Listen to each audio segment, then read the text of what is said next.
Hello, students. I'm Dr. Fulmore, and today's session will fundamentally change how you see cost control, performance evaluation, and business decision making. We're diving into variance analysis using the Foundational 15 framework, a comprehensive problem set that transforms you from someone who can calculate variances into someone who can actually use variance analysis to run a business, evaluate managers, and spot problems before they become disasters. Here's the truth about how I teach. I learn your learning language.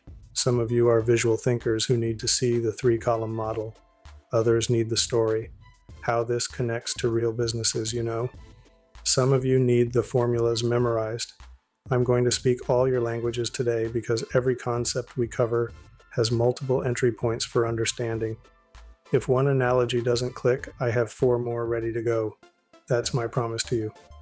Let me acknowledge the reality of how you're experiencing this right now. Whether you're watching this at 2 a.m. the night before the exam with 5 energy drinks coursing through your system during your commute on the bus, or actually during the scheduled class time. Respect if that's you. I've structured this for maximum flexibility. First time through, keep it at normal speed and take notes. Reviewing for the exam, crank it to 1.5 times and use the chapters to jump to specific problems. Totally lost on question 8? Jump straight to that slide. I designed each section to be semi-independent, but they build on each other. Here's what you can expect from the next 90 minutes. I'll explain every single concept through your world first. Your side hustles, your streaming subscriptions, your food delivery habits, your actual daily financial decisions, then connect it to formal accounting. We're using Pre-Billy Company, which manufactures custom wireless earbuds. Those lifesavers when you're at 5% battery and need to make it through your workout, or pretend you're on a call to avoid talking to someone. Download the problem set from the course site, grab your calculator or open Excel, maybe grab that overpriced campus coffee, and let's transform your understanding of how businesses actually control costs and evaluate performance. To know accounting, you must do accounting. So we're going to do all 15 problems together. Let me introduce you to Preble Company, and I chose this company very deliberately. Preble manufactures custom wireless earbuds, not the basic white Apple AirPods everyone has, but customized ones where you choose the colors, add your initials, select sound profiles for gaming versus music, and basically create earbuds that match your exact vibe. Think about how often you use wireless earbuds, walking to class, at the gym, studying in the library, drowning out your roommate's terrible music taste, on Zoom calls, literally everywhere. This is a product you understand intimately, which means you'll understand the costs intimately too. Preble's business model mirrors companies like Nike by You for shoes or custom phone case companies. They have a standard production process, but allow for personalization. Their factory is set up for efficient production using standard costing, which means they've calculated exactly what each pair of earbuds should cost to produce, and then they compare actual costs to these standards every single month. This isn't just academic exercise. Companies like Toyota, which I worked with early in my career, use these exact techniques to maintain their legendary efficiency. When Toyota's production manager sees a variance report, heads turn and problems get solved. That's the power of what you're learning today. Here's Preble's complete standard cost card for producing 1 pair of custom wireless earbuds. Each unit requires 5 pounds of raw materials. That's the electronic components, plastic housings, silicone tips, wiring, everything, at a standard price of $8 per pound, giving us a materials cost of $40 per unit. Direct labor requires 2 hours per unit at $14 per hour, so labor costs $28 per unit. Variable manufacturing overhead, which includes utilities to run the machines, indirect materials like lubricants and cleaning supplies, and quality testing, is applied based on direct labor hours at $5 per hour, giving us $10 per unit. Add those together, and Preble's total standard variable manufacturing cost is $78 per unit. But manufacturing costs aren't the only story here. Preble also has selling expenses to move these earbuds from the factory to customers. Advertising is a fixed cost at $200,000 per month covering their social media campaigns, influencer partnerships, and digital ads. Sales salaries and commissions is a mixed cost with a fixed component of $100,000 for base salaries plus a variable component of $12 per unit sold in commission. Shipping expenses are purely variable at $3 per unit sold because every pair shipped costs money in packaging, freight, and handling. Now here's where it gets interesting and where the numbers start speaking to us. Preble planned to produce and sell 25,000 units in March. That was the planning budget. The forecast they made at the beginning of the month based on orders, marketing plans, and production capacity.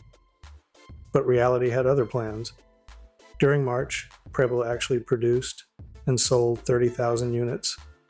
That's 5,000 units more than planned, a 20% increase in volume. At first glance, that sounds amazing, right? More sales, more revenue, party time. But here's the question that keeps CFOs up at night.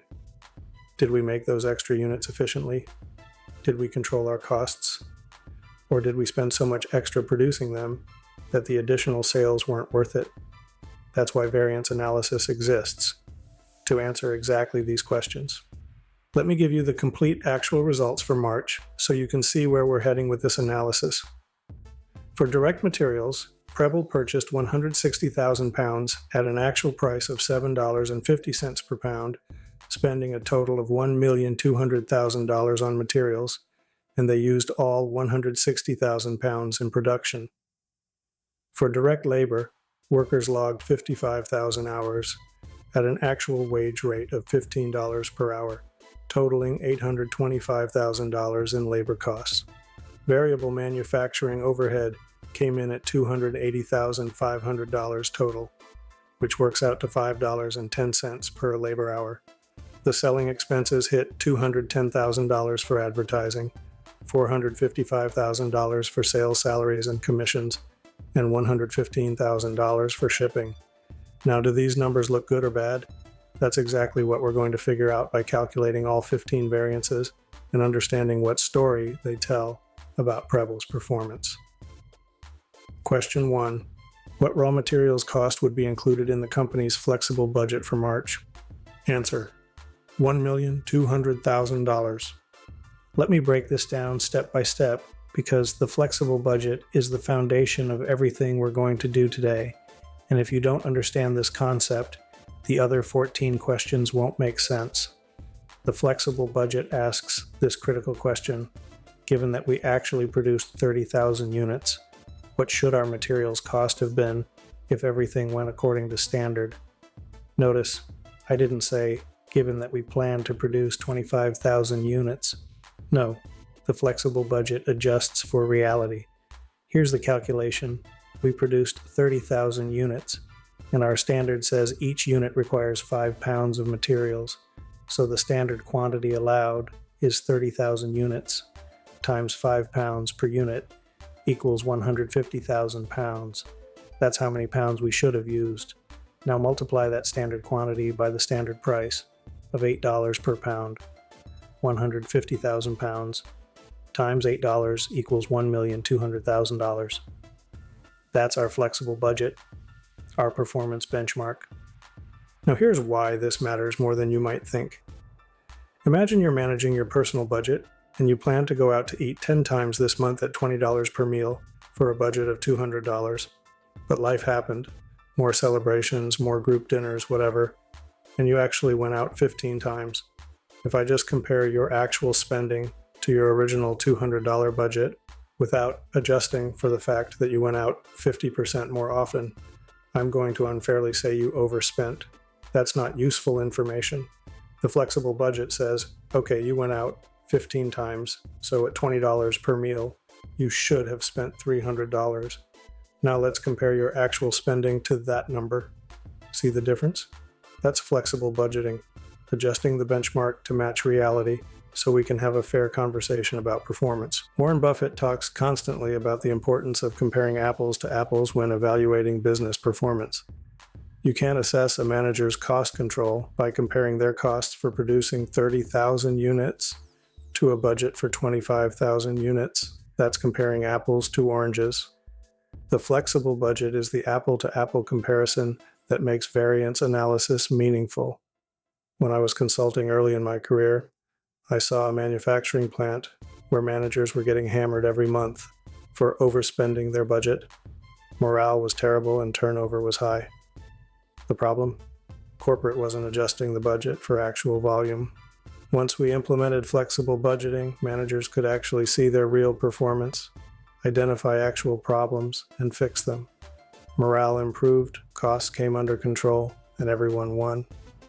Think about it from a Netflix perspective, too. Netflix's original content budget isn't static. They adjust it based on subscriber growth and viewing patterns. If they add 10 million subscribers, they don't evaluate their content spending against a budget made for their previous subscriber count. They flex the budget to account for the larger user base, then evaluate performance against that adjusted benchmark. That's exactly what we're doing here. Preble's flexible budget of $1,200,000 for materials becomes our North Star. Our benchmark for evaluating actual material spending of $1,200,000. Spoiler alert, they match exactly, but that doesn't mean materials performance was perfect. We're going to break that zero variance down into two component parts, price and quantity, and discover a whole story hidden in that zero. Question 2. What is the materials quantity variance for March? Answer: $80,000 unfavorable. Time to dig into whether Preble's production team used materials efficiently, and this is where we separate good production from wasteful production. The materials quantity variance measures this exact question. Given the standard quantity allowed, did we use more or less material than we should have? Here's the calculation using our formula. Materials quantity variance equals standard price times the difference between actual quantity and standard quantity.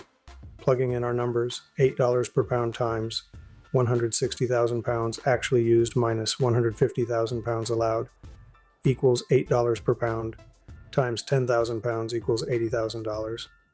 But wait, they used more than standard, which means they spent more than they should have, so this is unfavorable. Preble used 10,000 extra pounds of materials, and at the standard price of $8 per pound, that excess usage cost them $80,000. Let me show you an alternative calculation method to verify this answer and help cement your understanding. We can use the 3-column model. Column 2 is actual quantity times standard price. 160,000 pounds times $8 equals $1,280,000. This is our flexible budget from question 1. 150,000 pounds times $8 equals $1,200,000. The difference between column 2 and column 3 is $1,280,000 to $1,200,000 equals $80,000 unfavorable. Same answer, two different approaches. Use whichever makes more sense to your brain. Now let's talk about why this unfavorable quantity variance happened and why it matters beyond just the numbers. Think about your own life when you cook. Say you're making pasta for yourself, and the recipe says use 1 pound of pasta for 4 servings. But you're careless measuring, you spill some, you throw away pieces that fell on the floor, and you end up using 1.3 pounds to make those same 4 servings. You wasted 30% more pasta than the recipe called for. That's exactly what happened at Preble. They needed 150,000 pounds but used 160,000 pounds, wasting 6.7% more materials than standard. In cooking, that's annoying. In manufacturing, that's $80,000 down the drain. In the business world, this type of variance reveals serious operational issues. When Tesla was ramping up Model 3 production, Elon Musk talked publicly about the production hell they went through. And a big part of that was materials waste. Parts weren't fitting properly, rework was through the roof, and they were burning through materials faster than planned. That's an unfavorable quantity variance at massive scale. On the flip side, Toyota's legendary production system, and I mention this because I worked with Toyota suppliers early in my career and saw this firsthand, minimizes waste religiously. Their mantra is muda, waste elimination, and they track materials usage down to the gram. When you have low materials quantity variances at Toyota, managers get recognized. When you have unfavorable variances, root cause analysis teams assemble immediately to fix it. The WHY behind Preble's unfavorable quantity variance could be several things, and management needs to investigate. Maybe they bought cheaper materials. We'll see in the next question there's actually a favorable price variance, and those cheaper materials had more defects, causing more waste. That's a classic trade-off. Maybe workers weren't properly trained and made more mistakes. Maybe equipment was malfunctioning and causing scrap. Maybe quality standards were raised mid-month and more units failed inspection. Or maybe, and this is important to consider, the standard of 5 pounds per unit was always unrealistic and needs updating. All of these require different management responses, which is why variance analysis is just the beginning, not the end. The variance tells you what happened, but investigation tells you why and what to do about it. Question 3. What is the materials price variance for March? Answer: $80,000 favorable. Now we flip from production efficiency to purchasing effectiveness, because while the production floor was using too much material, the purchasing department was apparently crushing it on price negotiations. The materials price variance measures whether we paid more or less than standard for the materials we purchased. Formula time. Materials price variance equals actual quantity purchased times the difference between actual price and standard price. Calculation. 160,000 pounds times $7.50 actual price minus $8 standard price equals 160,000 times negative $5.00 equals $80,000, which equals $80,000 favorable because we paid less than standard. Preble's purchasing team negotiated a price of $7.50 per pound when the standard was $8 per pound, saving 50 cents per pound on 160,000 pounds, banking $80,000 in savings. Let me verify this with the 3-column approach because I want you comfortable with multiple paths to the answer. Column 1 is actual quantity times actual price. 160,000 pounds times $7.50 equals $1,200,000. That's what Preble actually paid. Column 2 is actual quantity times standard price. 160,000 pounds times $8 equals $1,280,000. That's what they would have paid at standard prices. The difference is $1,200,000 minus $1,280,000 equals $80,000, which is $80,000 favorable. Both methods get us to the same place. Here's why this variance is critical and why the story is more complex than, yay, we saved money. Think about your own purchasing decisions. Have you ever bought the cheapest possible version of something and then regretted it because it broke immediately or didn't work right? Cheap phone chargers that fry your phone? Bargain headphones that sound terrible? Discount coffee that tastes like sadness? That's the risk whenever you see a favorable price variance. You need to ask whether the low price came with a quality sacrifice. In Preble's case, notice anything interesting? They have an $80,000 favorable price variance and an $80,000 unfavorable quantity variance. They perfectly offset. That's not coincidence, that's causation. The purchasing department bought cheaper materials, and the production department wasted more of them because they were lower quality. This happens all the time in business, and understanding this trade-off separates good cost accountants from great ones. In my consulting days, I remember working with a company where the procurement manager was a hero for his favorable price variances month after month, hitting his bonus targets and getting promoted. Then we dug into the full picture. His cheap materials were causing unfavorable quantity variances, unfavorable labor variances because workers spent more time dealing with defects, higher warranty claims from customers, and damaged brand reputation. The savings were costing the company millions. That manager's incentives were misaligned, rewarding him for the wrong thing. This is why companies like Amazon and Apple focus on total cost of ownership, not just purchase price. Think about the college textbook market as a perfect parallel. You can buy the brand new official textbook from the campus bookstore for $300, or you can buy a used international edition on sketchy websites for $50. Massive favorable price variance, right? But then pages are missing, the problem numbers don't match your homework, you end up buying the real one anyway, and you wasted time and money. The cheap purchase cost you more in total. Same principle here. Preble needs to investigate whether that $7.50 per pound price, compared to the $8 standard, is a genuine win from smart negotiating and market conditions, or a false economy from buying inferior materials.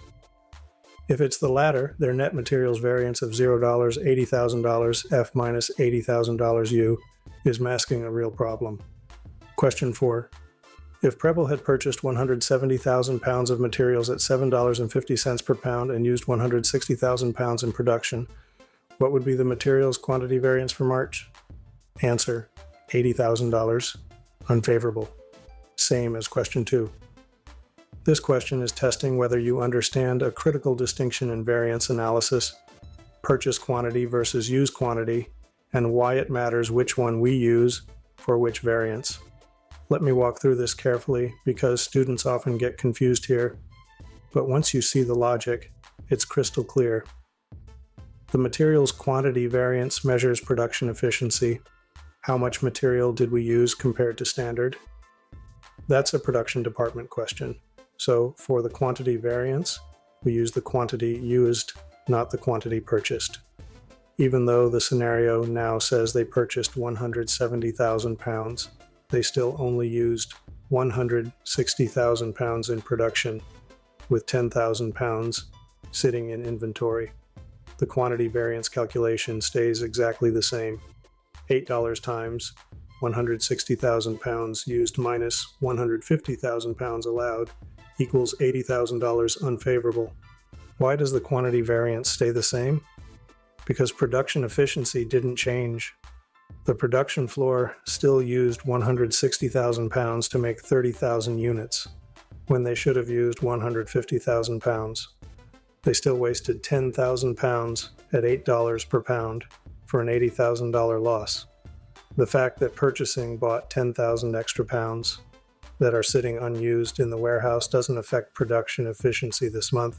Those materials haven't been wasted yet. They're just inventory waiting for next month's production. This is about isolating WHO as responsible for what. The production manager doesn't control purchasing decisions, so we don't penalize them for how much was purchased, only for how efficiently they used what they took from inventory. Think about this through your personal grocery shopping lens, and it'll make perfect sense. Say you normally buy 4 pounds of chicken per week and use all 4 pounds for meal prep. This week, Costco had a bulk deal, so you bought 6 pounds. That's your purchased quantity, but you still only used 4 pounds for this week's meals, putting 2 pounds in the freezer for later. Did your cooking efficiency change? No. You still used the same 4 pounds to make the same meals. The extra 2 pounds in the freezer doesn't make you a better or worse cook this week. It's just inventory. Same concept here. Preble's production efficiency is measured by usage, not by what purchasing decided to buy. This separation is actually brilliant from a management perspective, and companies like Ford and General Electric have used this principle for over a century. Henry Ford separated responsibilities clearly in his factories. The purchasing department's job was to buy materials at good prices and in smart quantities, taking advantage of bulk discounts, avoiding stockouts.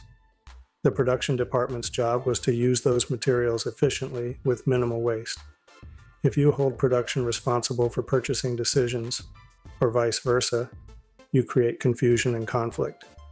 By calculating quantity variance on US amounts and price variance on purchased amounts, which we'll see in question 5, you give each department clear accountability for their sphere of control. That's how you run a tight ship where everyone knows their job and their metrics. Pause for 3 seconds. Question 5. If Preble had purchased 170,000 pounds of materials at $7.50 per pound and used 160,000 pounds in production, what would be the materials price variance for March? Answer: $85,000. Favorable, different from question 3. Now we're testing the flip side. Does the purchasing quantity affect the price variance? And the answer is absolutely yes. because the price variance is calculated on the amount purchased, not the amount used. This makes intuitive sense once you think about it. The price variance happens at the moment of purchase, when the purchasing department writes the check or gets the invoice. At that moment, they've locked in either a good price or a bad price on however many pounds they bought. Here's the new calculation. 170,000 pounds purchased times open parenthesis, $7.50 actual price minus $8, standard price, close parenthesis equals 170,000 times open, parenthesis negative 5 cents, close parenthesis equals $85,000, which equals $85,000 favorable. Compare this to question 3, where we purchased only 160,000 pounds and the price variance was $80,000 F. By purchasing an additional 10,000 pounds at the favorable $7.50 price, we captured an extra $5,000 in savings, 10,000 pounds times $0.5 savings per pound. Let me show you the 3-column model for this scenario so you see how it flows. Column 1, actual is now 170,000 pounds times $7.50 equals $1,275,000. Column 1-2 at standard price is 170,000 pounds times $8 equals $1,360,000. The difference between columns is $1,275,000 to $1,360,000 equals $85,000 equals $85,000 favorable. For the quantity variance, remember we split column 2. There's column 2A for purchased quantity at standard, 1,360,000, and column 2B for used quantity at standard, 160,000 times $8 equals $1,280,000. Then column 3 is the flexible budget, 150,000 times $8 equals $1,200,000. Price variance is between columns 1 and 2A, $85,000 F. Quantity variance is between columns 2B and 3, $80,000 U. Why do we recognize the price variance on the purchased amount rather than waiting until the materials are used? This is actually genius accounting for several reasons, and understanding this will make you better at managing your own finances too. First, timeliness. The purchasing department gets immediate feedback on their performance. They don't have to wait weeks or months until production uses the materials to see whether they did a good job negotiating prices. If prices are way out of line, management knows right away and can take action. Second, inventory valuation. This is the technical accounting reason. When materials enter inventory, they're recorded at standard cost, not actual cost. The price variance is captured immediately, and then inventory moves through production at standard cost, simplifying all the downstream accounting.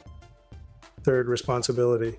The purchasing manager is accountable for the purchasing decision at the moment they make it, not whenever production happens to use those materials. Think about this through your student loan or credit card lens. Say you use your credit card to buy textbooks in August, but you don't actually pay off the balance until December. Did the spending happen in August when you bought the books, or in December when you paid? Obviously August. That's when you committed to the expense and locked in the price. Same principle. When Preble purchased 170,000 pounds at $7.50 in March, they locked in an $85,000 savings at that moment, even though 10,000 pounds are sitting unused in inventory. Next month, when they use those 10,000 pounds, there will be no price variance on them. The price variance was already captured this month at purchase. They'll just evaluate next month's usage efficiency through the quantity variance. The big picture lesson here, and this is why this question is in the Foundational 15, is that variance analysis isn't just mechanical calculations. It's about matching variances to responsibility and timing. Companies like Walmart and Target, which manage massive inventories, don't wait until every item sells to evaluate purchasing performance. They evaluate it at purchase. Then they separately evaluate inventory management, sales performance, and operations. By splitting up the analysis this way, they can actually improve each piece. If everything is mushed together, you can't tell what's working and what isn't. Separation creates clarity, clarity enables action, and action drives results. Question 6. What direct labor cost would be included in the company's flexible budget for March? Answer: $840,000. We're shifting gears from materials to labor now, but the flexible budget concept works exactly the same way. We're establishing the benchmark for performance evaluation based on actual output.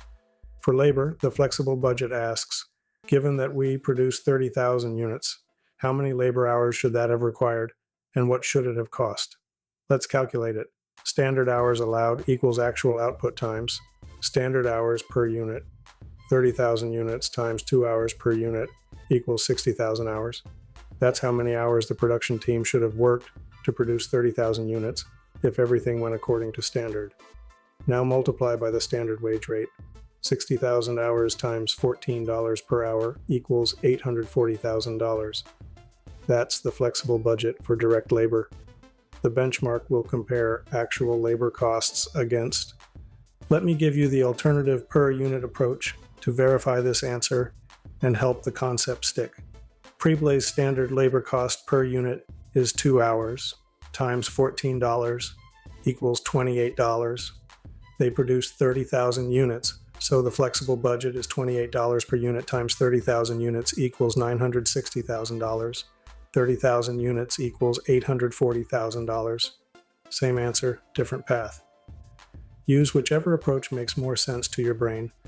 I personally like the per unit approach because it connects directly to the standard cost card, but both are equally valid. Now let's talk about why the flexible budget for labor is just as critical as it was for materials. Maybe even more so because labor is typically your second largest cost after materials.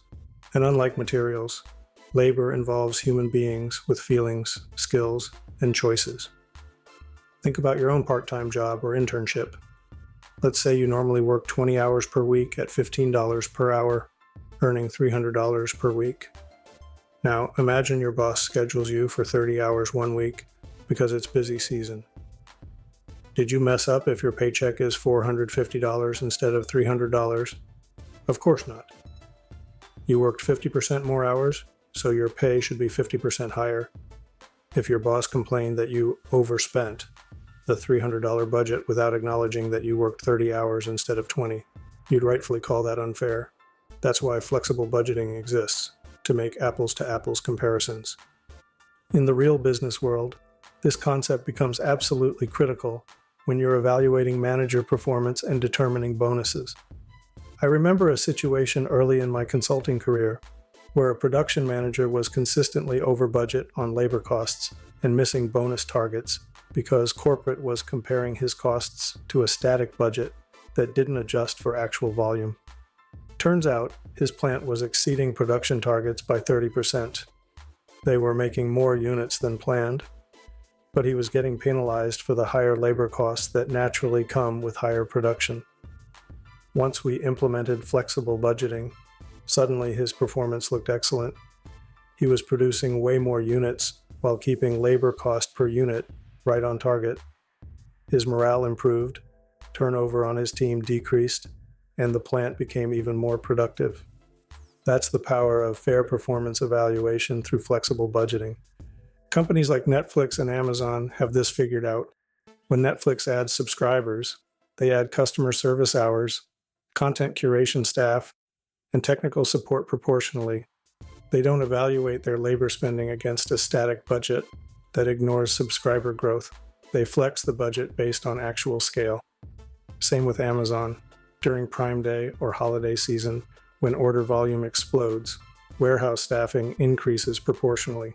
They evaluate labor efficiency by comparing actual labor hours per package shipped against standard, not by comparing total labor costs to a budget made for normal volume.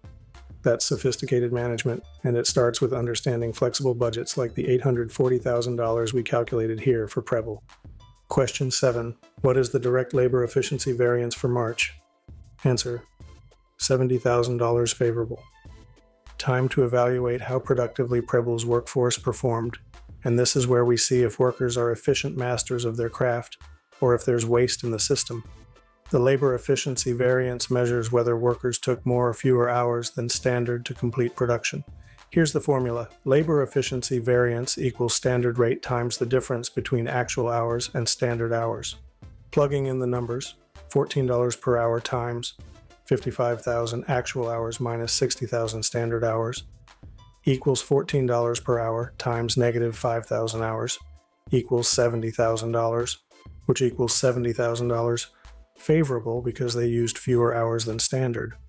Workers completed production in 5,000 fewer hours than expected, and at the standard rate of $14 per hour. That efficiency saved Preble $70,000. The three-column verification works beautifully here. Column 2 is actual hours times standard rate. 55,000 hours times $14 equals $770,000. Column 2 is actual hours times standard rate. 3 is standard hours times standard rate. This is our flexible budget from question 6. 60,000 hours times $14 equals $840,000. The difference is $770,000.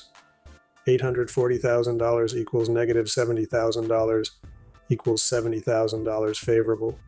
Whether you use the formula or the three-column model, you get the same answer, which should give you confidence. Let me put this in perspective that hits home for students. Think about a group project, the worst part of college, right? The assignment says it should take your team 20 total hours to complete. That's the standard, but your team is actually coordinated. Everyone does their part.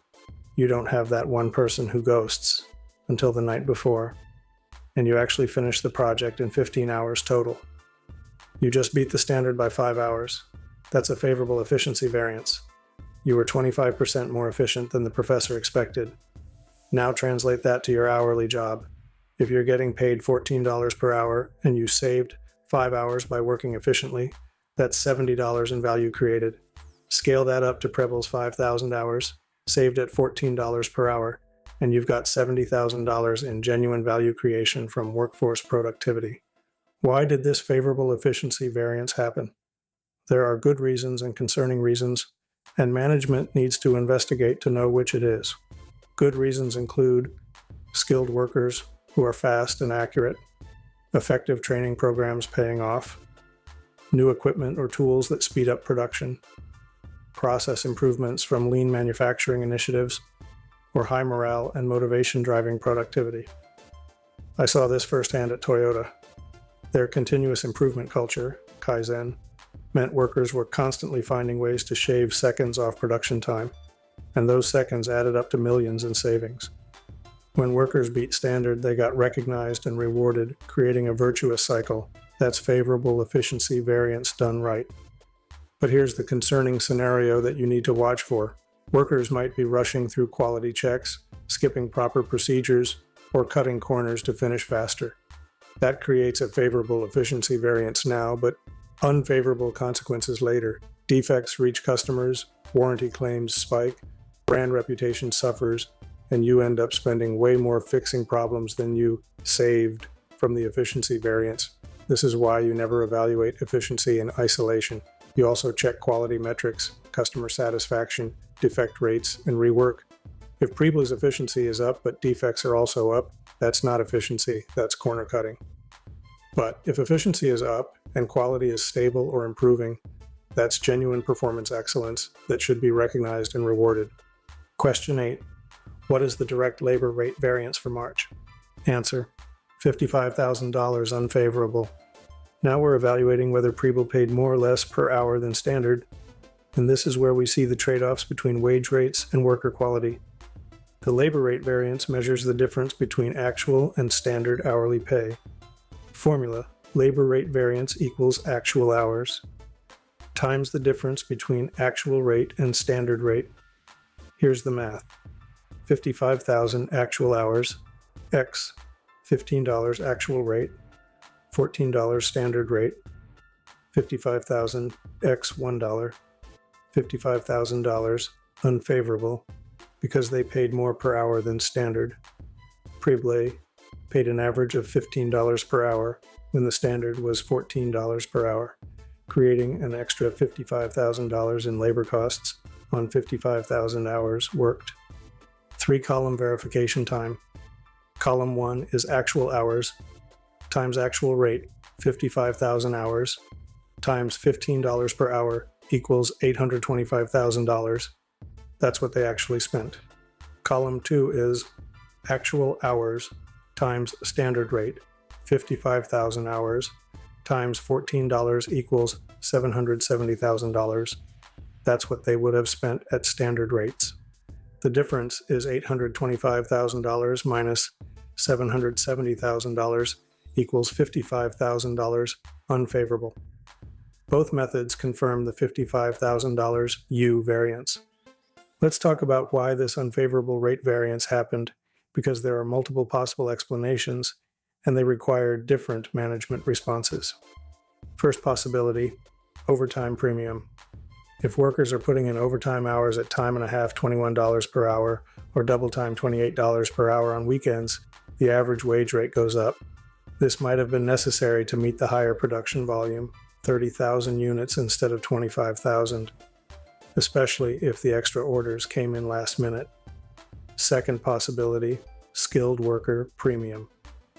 Maybe Preble hired more experienced workers who command higher wages, $15 to $16 per hour instead of $14, because they need less supervision, make fewer mistakes, and work faster.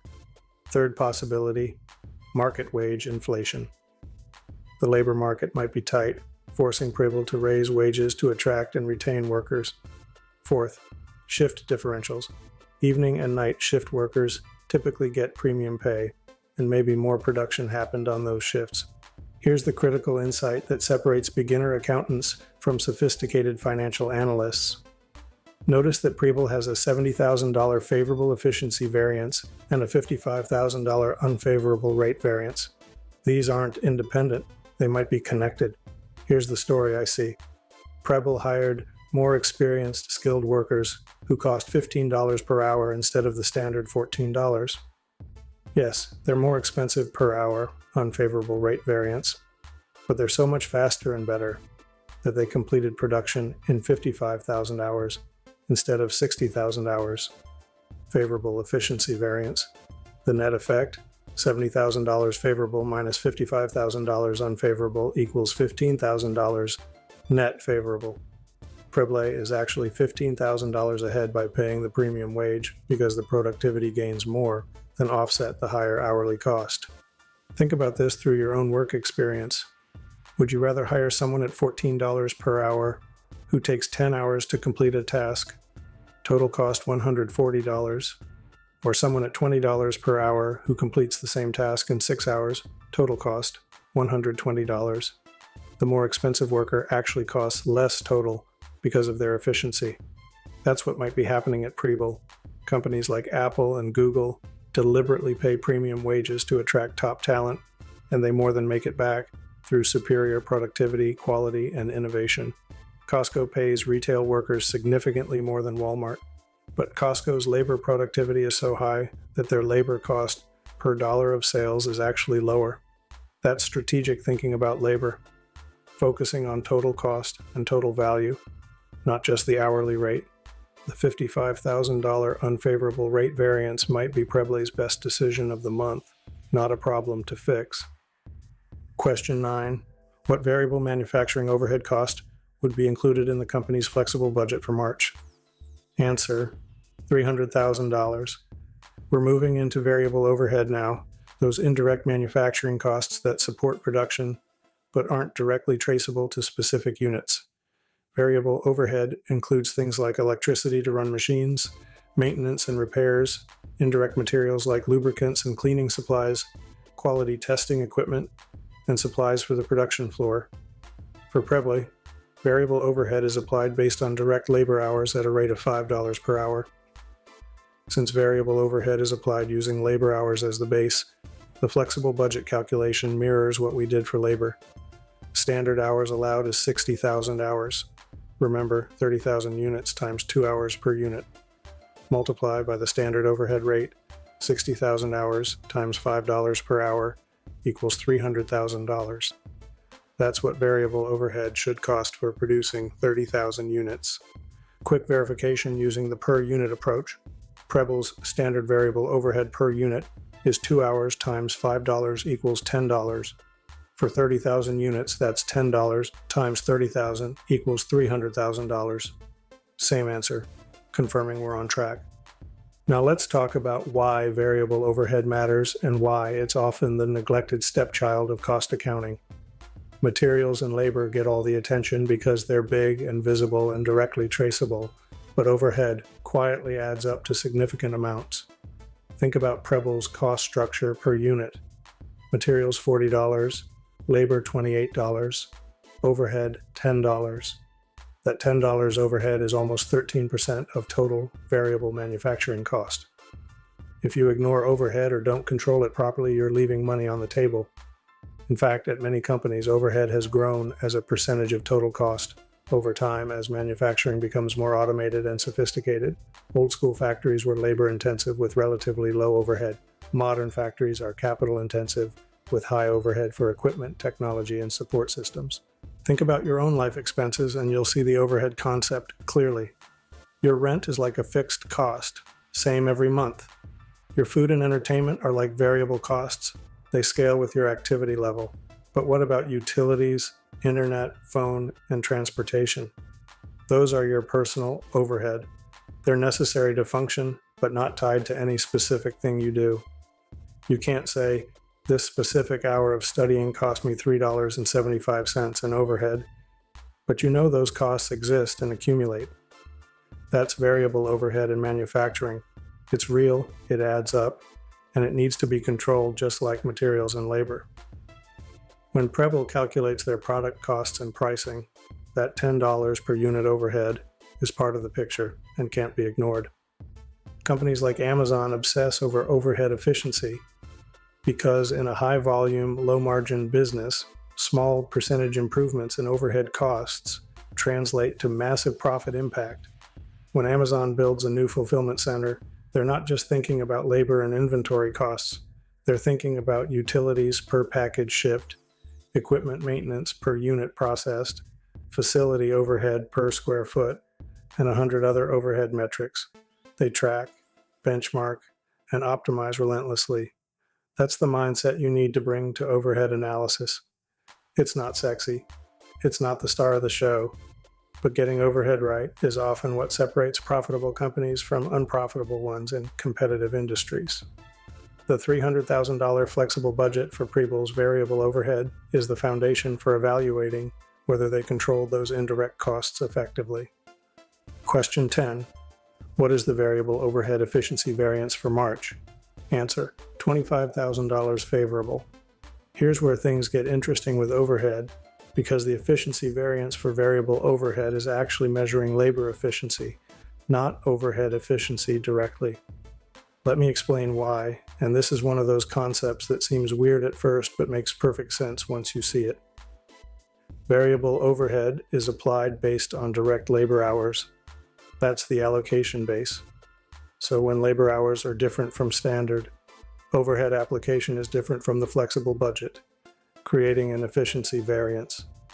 The formula, variable overhead efficiency variance equals standard rate, times the difference between actual hours and standard hours. Math time, $5 times 55,000 actual hours minus 60,000 standard hours equals $5 times negative 5,000 hours equals $25,000, which equals $25,000 favorable because fewer hours means less overhead applied. 3-column check. Column 2 is 55,000 hours times $5 equals $275,000. 3 is 60,000 hours times $5 equals $300,000. Difference, $275,000 to $300,000 equals $25,000 equals $25,000 F. Confirmed. Now here's the key insight that you absolutely must understand. Notice that the 5,000 hour difference between actual and standard is the same 5,000 hour difference we saw in the labor efficiency variance.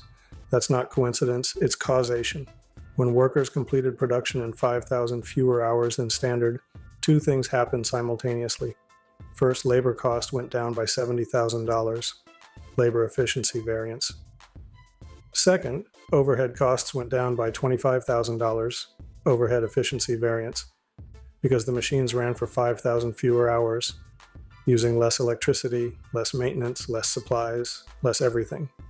The overhead efficiency variance is really just the echo or ripple effect of labor efficiency. Let me make this concrete with a student life example that'll stick with you. Imagine you're studying for exams, and you normally spend 40 hours studying in the library per week. Your variable overhead for those library hours includes snack money, coffee purchases, parking fees, and late-night Uber rides home. Let's say $5 per hour for a weekly total of $200. Now imagine you study more efficiently and finish everything in 30 hours instead of 40 hours. Your direct cost, your time, went down by 10 hours, but your overhead also dropped by $50, 10 hours times $5, because you bought less coffee, took fewer Ubers, and spent less on snacks. You didn't try to reduce overhead directly, you reduced hours, and overhead automatically decreased as a side effect. That's exactly what happened at Preble. This concept is absolutely critical in manufacturing, and companies like Ford figured this out a century ago. When Henry Ford shortened the Model T assembly time through better methods, labor costs dropped directly, but overhead costs also dropped because the assembly line ran for less time per car. Less electricity, less wear on equipment, less supervision time, less of everything. Modern companies like Tesla obsess over cycle time, how long it takes to build each vehicle, because faster cycle time reduces both labor and overhead per unit. Every second saved cascades through the entire cost structure. At Preble, the 5,000 hours of labor efficiency created $70,000 in direct labor savings plus $25,000 in indirect overhead savings for a total impact of $95,000. That's the multiplier effect of efficiency improvements. They ripple through multiple cost categories. Question 11. What is the variable overhead rate variance for March? Answer: $5,500 unfavorable. Now we're checking whether the actual spending rate for variable overhead matched the standard rate, and this variance reveals whether overhead costs per hour stayed under control or if they crept up. First, we need to calculate the actual overhead rate since we're given total spending but not the rate. Actual rate equals total spending divided by actual hours. $280,500 divided by 55,000 hours equals $5.10 per hour. The standard rate is $5 per hour, so we paid 10 cents more per hour than standard. Formula for the variance: variable overhead rate. Variance equals actual hours times the difference between actual rate and standard rate. Calculation: 55,000 hours times $5.10 actual minus $5 standard equals 55,000 times 10 cents equals $5,500 unfavorable. Preble spent $5,500 more on variable overhead than they should have for the hours worked. 3-column model for verification. Column 1 is 55,000 hours times $5.10 equals $280,500 actual spending. Column 2 is 55,000 hours times $5 equals $275,000 hours at standard rate. Difference: $280,500 minus $275,000 equals $5,500. Let's dive into why this unfavorable rate variance occurred and why it matters. Variable overhead is a mixed bag of different cost components, and any of them could drive a rate variance. Possible causes include utility rate increases, electricity or natural gas prices went up, and there's nothing Preble can do about it. Equipment maintenance costs higher than expected. Maybe machines needed more repairs than normal. Indirect materials price increases. Lubricants, cleaning supplies, or testing materials cost more. Waste or inefficiency in overhead items, using more supplies than necessary per hour of production. Better quality or upgraded materials. Maybe Preble switched to higher quality maintenance supplies that cost more, but last longer or work better. The $5,500 unfavorable variance is relatively small, 2% over standard, but it's worth investigating to understand whether it's a controllable problem or an uncontrollable market reality. Think about your own monthly expenses, and you'll see rate variances all the time. Your streaming subscriptions go from $9.99 to $12.99 per month. That's a rate increase you can't control. Your gym raises rates by $5 per month. Rate variance. Your favorite coffee shop increases prices by 50 cents per drink. You guessed it, rate variance. Some of these you can control by changing vendors or renegotiating. Others you just have to absorb unless you want to quit the service entirely.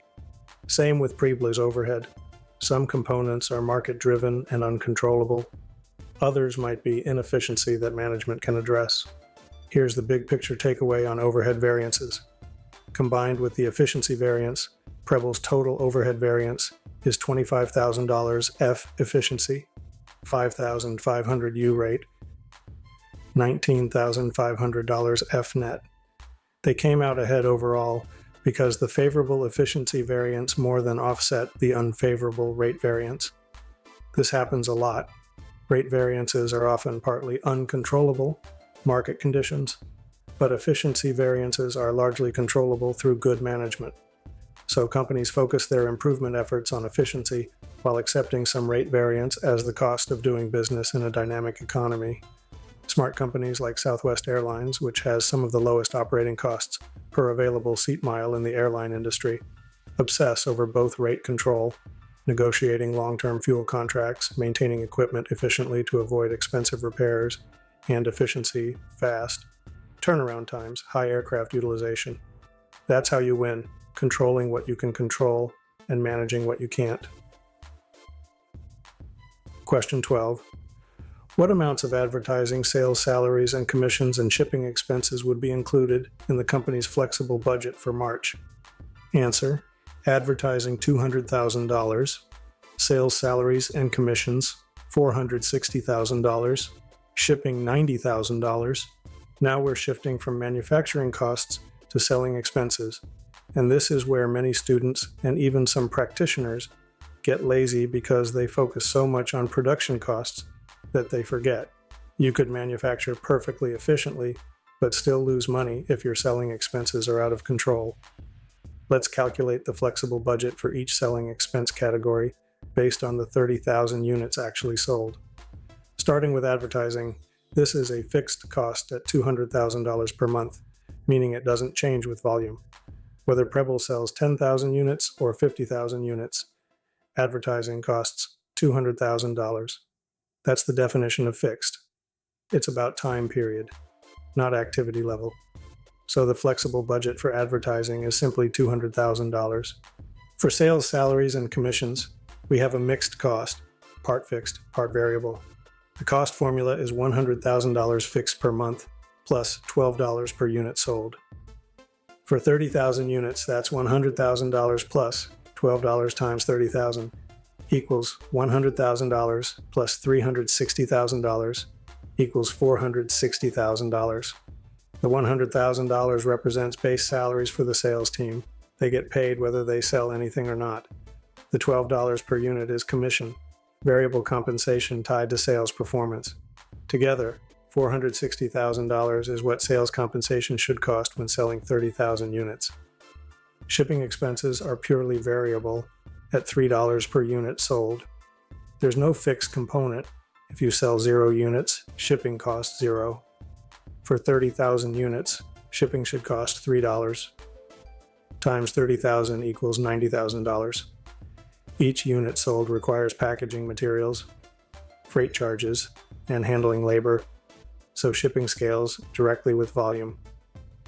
Let me talk about why understanding these cost behavior patterns matters so much in business decision-making, because this is where the rubber meets the road in real-world applications. Think about your own subscriptions and expenses. Netflix is a fixed cost. You pay $15.99 per month, whether you watch 1 hour or 100 hours.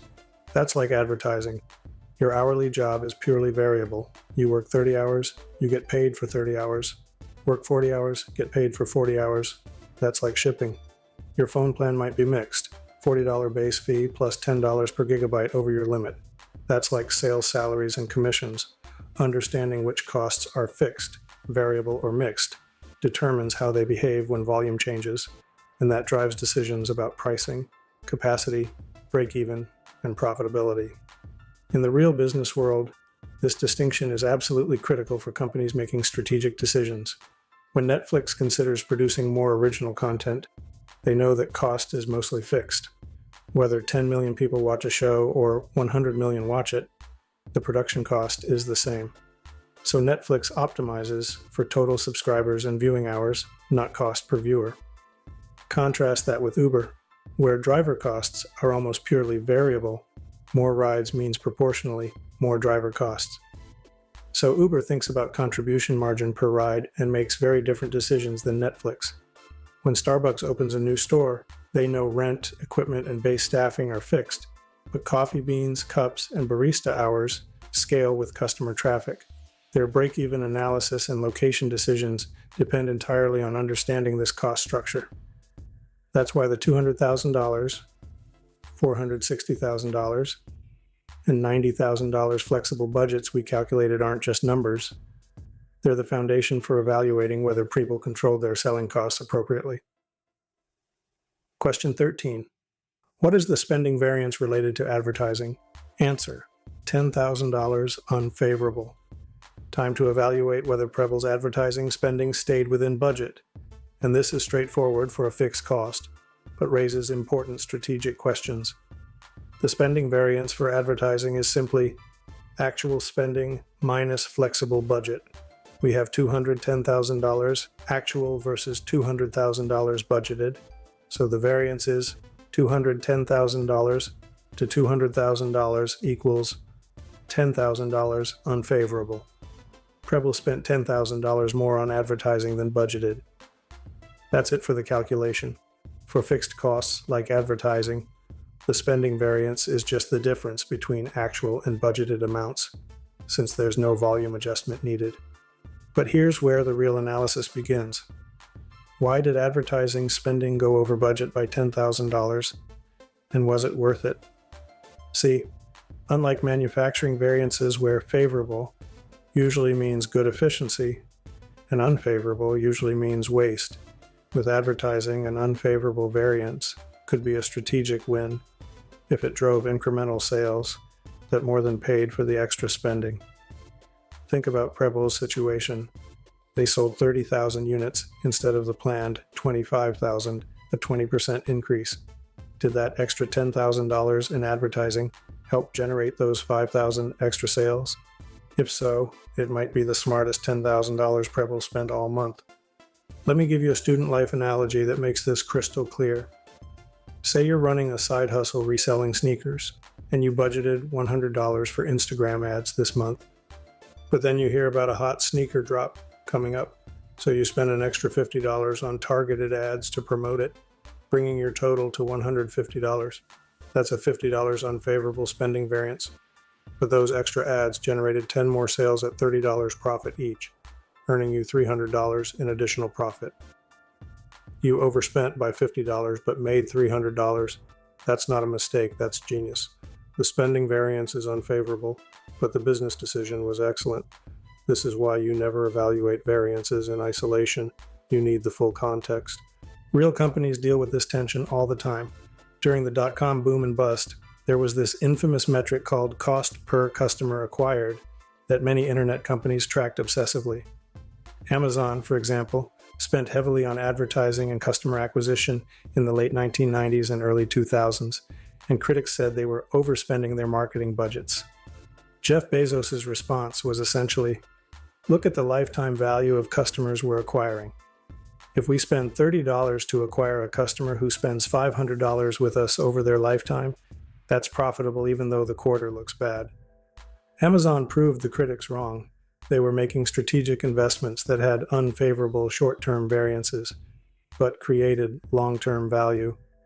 Same principle applies here at Preble, that $10,000 unfavorable advertising variance needs investigation, not automatic condemnation. The right questions for Preble's management to ask are, where did the extra $10,000 go?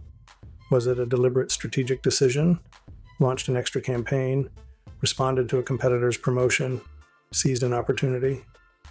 Or was it poor budget control? Did the extra advertising drive incremental sales? And if so, what's the return on investment? Was it a one-time expense?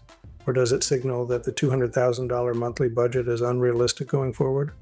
If the 5,000 extra units sold generated $100,000 in additional contribution margin, I'm making up that number, and the extra advertising cost $10,000, that's a 10-to-1 ROI.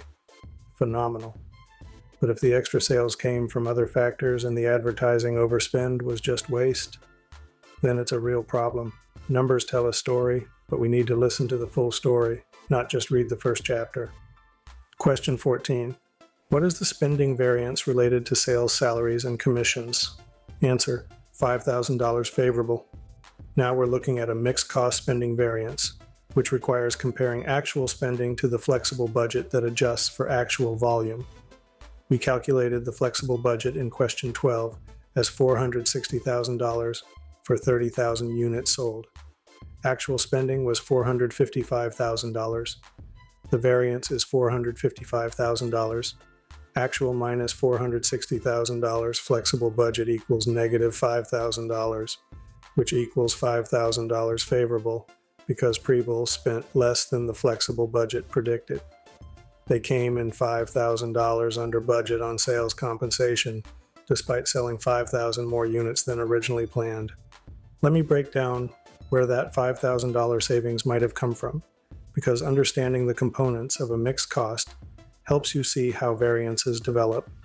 The flexible budget has two parts: $100,000 fixed for base salaries and $360,000 variable for commissions, $12 per hour x 30,000 units.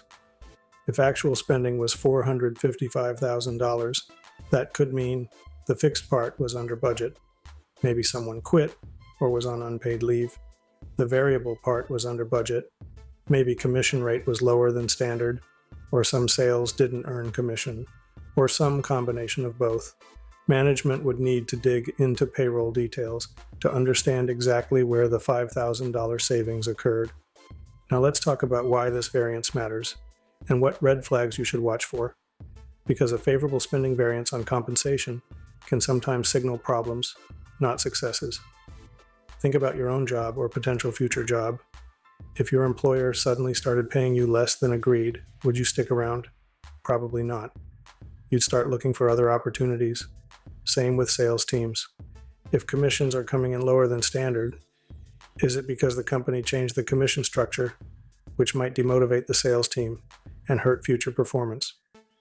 Or because salespeople are leaving and positions are unfilled, which might explain why this is favorable now but creates problems long term? Or because there's some administrative error in how commissions are calculated?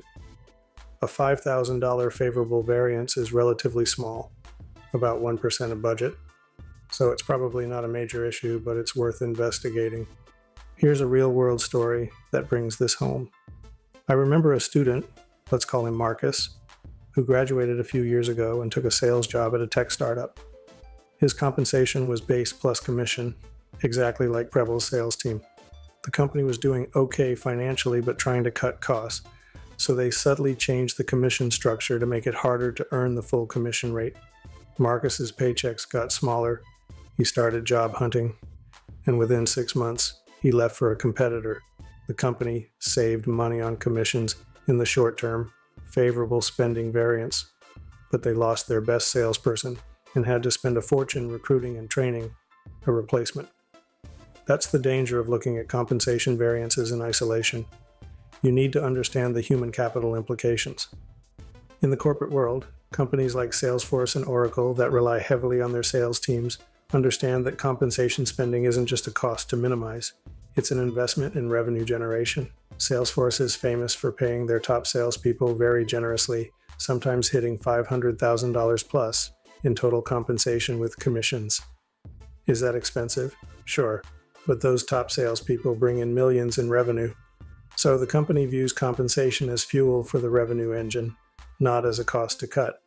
The trade-off is clear: pay great salespeople well, they stay and sell more, and everyone wins. Cut compensation to improve a spending variance, lose your sales talent, and watch revenue collapse. That's why Preble's $5,000 favorable variance needs context. Is it efficient operations, or is it a warning sign of future problems? Question 15. What is the spending variance related to shipping expenses? Answer, $25,000. Unfavorable. Time for the grand finale of our spending variance analysis, and this one is a problem that needs immediate management attention. Shipping expenses should be purely variable at $3 per unit sold. So for 30,000 units, the flexible budget is $90,000 from question 12. Actual shipping expenses came in at $115,000. The spending variance is $115,000, actual minus $90,000. Flexible budget equals $25,000, unfavorable. Preble overspent shipping by $25,000, which is a massive 27.8% over budget. $25,000 divided by $90,000. That's not a rounding error or a minor variance. That's a red flag demanding investigation. Let me show you the per unit analysis to drive home how significant this is. At standard, shipping should cost $3 per unit. With actual spending of $115,000 for 30,000 units, the actual cost per unit was $115,000 divided by 30,000 units. 30,000 equals $3.83 per unit, or about $3.83 per unit. That's 83 cents more per unit than standard, a 27.7% increase in per unit shipping cost. When you're shipping 30,000 units, that extra 83 cents adds up fast. This isn't a small variance you can ignore. This is a major cost control breakdown that's hitting the bottom line hard. Now let's dive into why shipping costs exploded, because understanding the root cause determines the management response. Possibility 1, freight rate increases. Maybe FedEx, UPS, or USPS raised their rates, and Preble has limited control over that. It's market-driven. Possibility 2, expedited shipping. Maybe to meet customer delivery promises or because orders came in late, Preble had to use expensive next-day or two-day shipping instead of cheaper ground shipping. That's partly controllable through better planning. Possibility 3, packaging inefficiency. Maybe packages are bigger or heavier than they should be, incurring higher freight charges per unit. That's definitely controllable through better packaging design. Possibility 4, geographic mix. Maybe more shipments went to distant locations with higher freight zones. Possibility 5, damaged goods. Maybe Preble had to reship damaged or lost packages, essentially paying double shipping on some units. Think about this through your own online shopping experience, and it becomes super clear. Say you're ordering those custom Preble earbuds. Standard shipping, ground 5 to 7 days, costs $3. But you need them for a trip this weekend, so you choose 2-day shipping for $12. That's a $9 per unit. Scale that to thousands of orders, and you see how shipping costs can spiral. Or maybe your package gets lost in transit, so Preble ships a replacement. Now they've paid $3 twice for one sale, doubling the shipping cost. Or imagine Preble's packaging is sloppy and inefficient.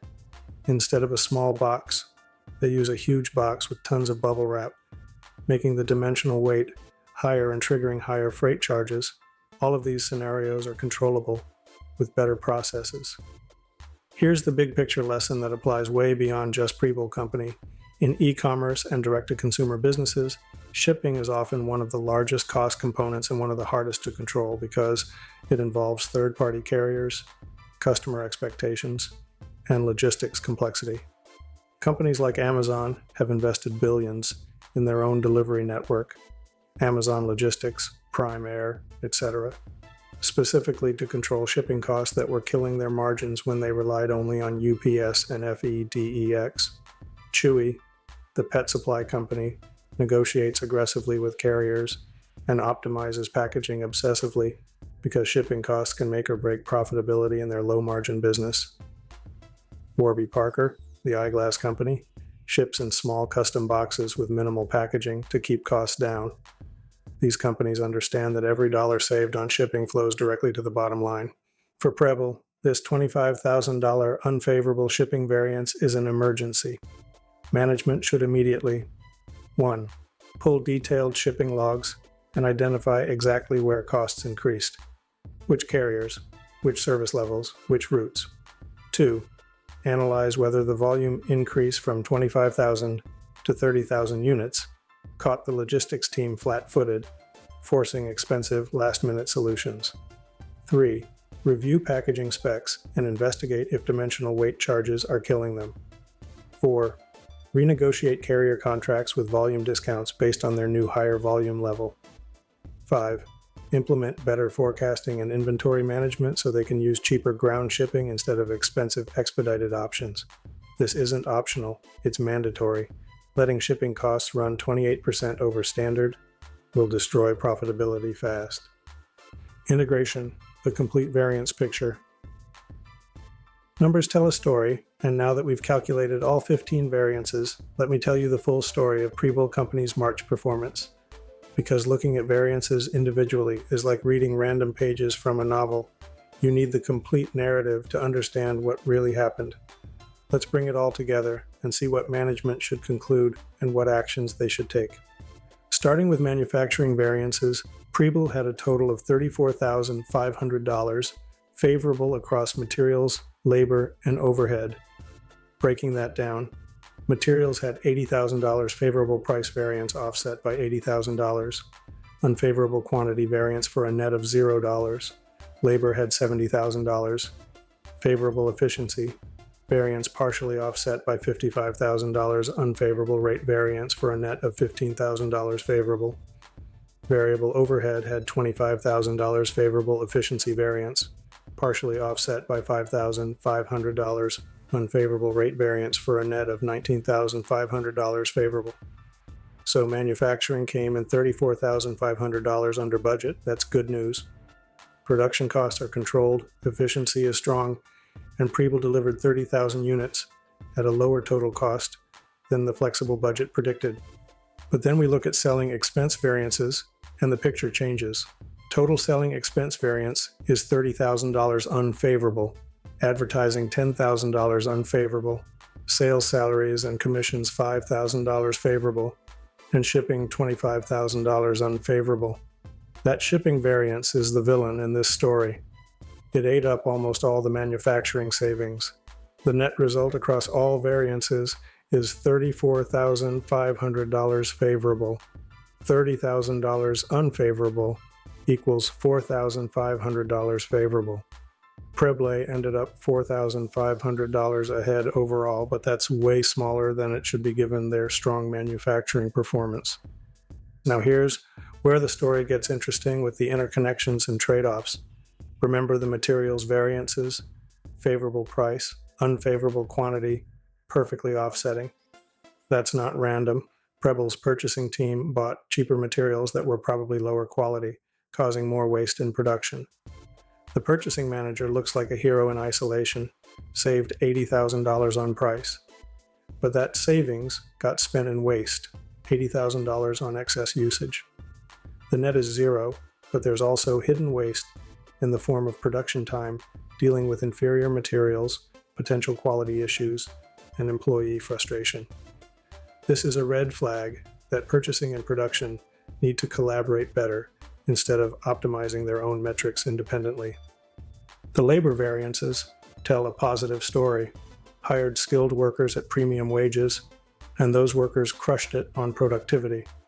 Paid $1 more per hour, $55,000 unfavorable rate variance, but worked 5,000 fewer hours, $70,000 favorable efficiency variance for a net $15,000 favorable. This is good trade-off management, spending money where it generates more value than it costs. Plus, that labor efficiency created a ripple effect in variable overhead, saving another $25,000 through fewer hours of machine time, utilities, and supplies. This is the kind of strategic thinking that Warren Buffett talks about. Focus on total value created, not optimizing individual line items. But then we get to selling expenses, and specifically that shipping disaster. A $25,000 overage on shipping is not okay and demands immediate action. The advertising overage of $10,000 might be justifiable if it drove the $5,000 extra sales. That needs ROI analysis. But shipping should scale linearly with volume, and instead it scaled exponentially. At $3 per unit standard, 30,000 units should cost $90,000. At $3.83 per unit actual, Preble is bleeding money on distribution. That's their urgent priority for April. Drawing from Malcolm Gladwell's thinking in Outliers, there's a concept of accumulative advantage. Small improvements compound over time to create massive results. Preble's labor efficiency variance isn't just a one-month win. If they've genuinely improved processes or upgraded workforce quality, that $70,000 savings per month becomes $840,000 per year. But the reverse is also true. If that shipping cost overrun isn't fixed, it's $25,000 per month or $300,000 per year in lost profit. Small variances matter because they compound. That's why Peter Drucker said what gets measured gets managed. Variance analysis isn't just about this month's score. It's about identifying trends that drive long-term performance. Strategic implications, what this means for business success. Let's elevate our thinking beyond just Preble Company and talk about the broader strategic implications of variance analysis. Because whether you work for a Fortune 500 company, start your own business, or manage projects in any field, these concepts drive success. The principles we've learned today through Preble's custom wireless earbuds apply to every business that needs to control costs and evaluate performance. First strategic implication: cost structure matters. Preble's cost structure is $40 materials plus $28 labor plus $10 overhead equals $78 variable manufacturing cost per unit plus selling expenses. Companies with different cost structures face different risks and opportunities. A capital-intensive business with high fixed costs, like airlines or hotels, has very different economics than a variable cost business, like Uber or food delivery. Understanding your cost structure determines your break-even point, pricing flexibility, and operating leverage. When Tesla was ramping up Model 3 production, their cost structure was initially very unfavorable. High fixed costs for factories and equipment, high variable costs per car because they hadn't achieved scale. As volume increased, fixed costs got spread over more units, variable costs came down through learning curves and supplier negotiations, and suddenly they became profitable. That's cost structure dynamics in action. Second strategic implication: variance analysis drives accountability. When you calculate variances by type, price versus quantity, rate versus efficiency, and by responsibility, purchasing versus production versus sales, you create clear ownership. The purchasing manager owns price variances. The production manager owns quantity and efficiency variances. The sales manager owns selling expense variances. That clarity enables performance evaluation, bonus determination, and continuous improvement.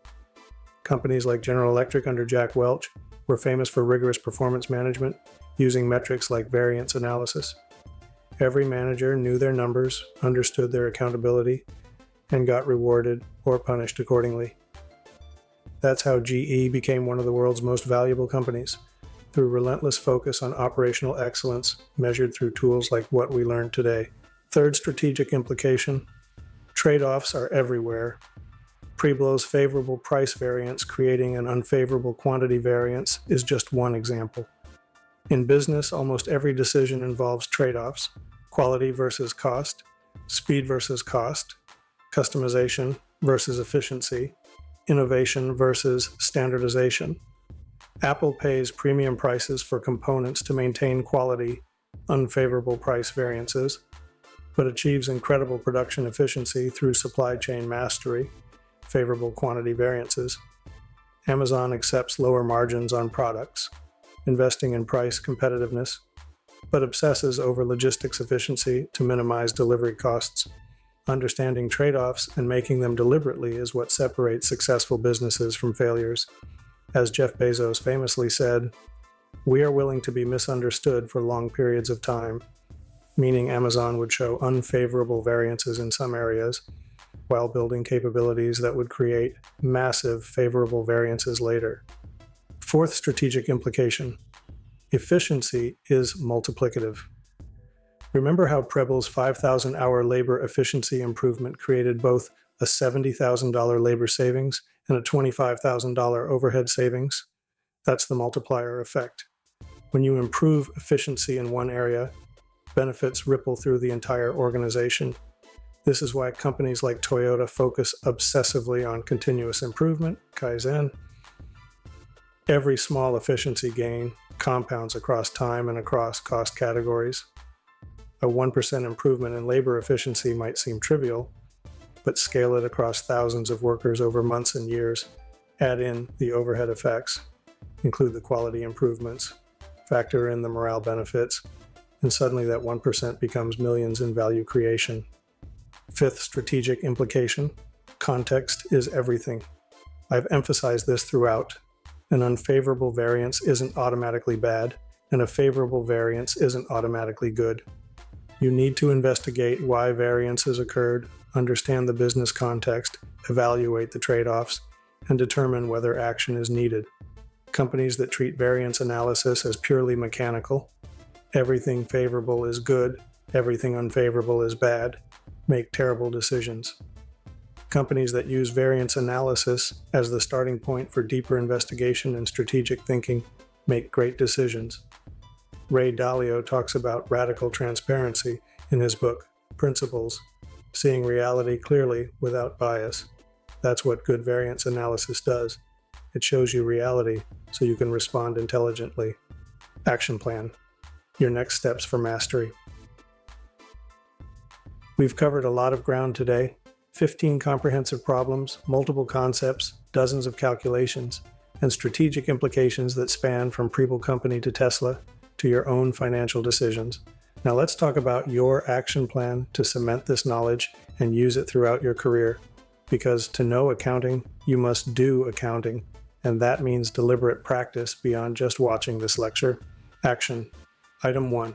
Rework the entire foundational 15 without looking. Close this video, get out a blank sheet of paper, or open a blank Excel file, and work through all 15 questions from memory. If you get stuck, try to figure it out before checking your notes. This active recall process is how you actually learn, not by watching me solve it, but by solving it yourself. Do this within 24 hours while the concepts are fresh. Time yourself and see if you can complete all 15 in under 90 minutes. That's the pace you'll need for exams. Areas where you struggle are areas you need to review more deeply. Action item 2. Teach someone else. Find a classmate, friend, roommate, or even your mom, and explain one of these concepts to them. Teaching forces you to organize your thoughts, identify gaps in understanding, and communicate clearly. Pick something that was challenging for you, maybe the materials price variance timing, purchased versus used, or the overhead efficiency variance concept, or the distinction between favorable and unfavorable. If you can explain it clearly to someone who doesn't know accounting, you really understand it. This is how I learned when I was a student. I'd form study groups and we'd take turns teaching each other. Action item 3. Apply it to your own life. Take your own monthly budget and identify your flexible budget versus actual spending. Calculate your variances in different categories. Where did you overspend? Was it volume driven? You went out to eat more times than planned. Or rate driven? Food cost more than expected per meal. Where did you underspend? This personal application makes the concepts real and relevant. I had a student last year who literally started tracking his Uber spending using variance analysis. He calculated standard cost per mile, tracked actual costs, identified favorable price variances using promo codes, and unfavorable quantity variances, taking more rides than planned, and used the insights to reduce his transportation spending by 30%. That's the power of applying these tools to real life. Action. Item 4. Analyze a real company. Pick any public company that interests you, whether it's a company you want to work for, invest in, or compete against. Read their most recent 10K or annual report, available free on their investor relations website. Look for discussions of cost control, efficiency improvements, and operational performance. Read between the lines and think about what variances they might be experiencing. When Tesla talks about production efficiency improvements, that's favorable labor efficiency variances. When Apple discusses component cost pressures, That's unfavorable materials price variances. When Amazon mentions fulfillment cost leverage, that's favorable overhead variances through scale. Start seeing variance analysis everywhere in the business world. Action item 5, prepare for your future.